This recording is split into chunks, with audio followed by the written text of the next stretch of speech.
We have a special guest today to keep your attention. It is Marcello, my son. Wave and say hi. All right, we're gonna go through two different approaches to understand the way buyers are. There's an attachment that is included. We are gonna go through flippers and landlords. So the two different type of buyers that we have.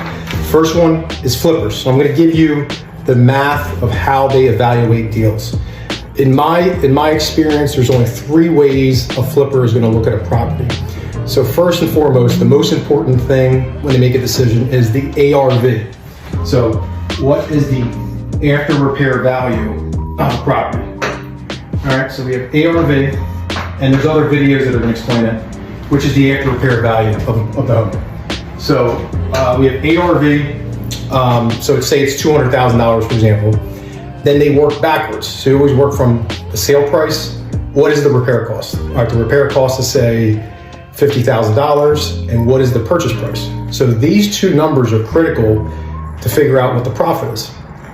So when we go through examples, we're gonna go through those type of examples so you understand this is the way they make sense of deals. If you can't make a profit, it's not a deal. So those are the type of variables that are important. So when I look at the three scenarios that we have on the board, number one is going to be 30% off of repairs, which is very, to me, outdated. So 30% off minus repairs means investors are going to look at deals of saying, all right, the ARV is $100,000, okay? You're going to take 30% of it, which is $70,000, minus the repairs, which could be, in this example, say $20,000. So we have 70 minus 20, which is $50,000. So $50,000 is the most that an investor could pay. So that's similar to a max allowable offer. So when you look at it, they do the 30% minus repairs to come up with quick math.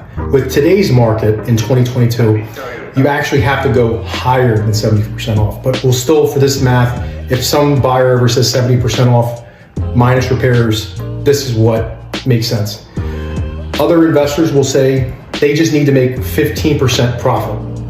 So 15% profit means they're gonna look at the ARV, which I'll give you an example, is $100,000. So they need to make $15,000 of 100K, period. So the way they look at it is like anything. What's the purchase price of this property? What is the repair cost of this property? And then what other costs are associated with the home? So there are variable costs, and then there are also operational costs. So when we break into the micro parts of the details, it's gonna be how long is it take to fix the property? So say there's 4 months. For 4 months, you're gonna have to still pay water, sewer, and taxes. If there's interest on your money, you're gonna have to pay the interest.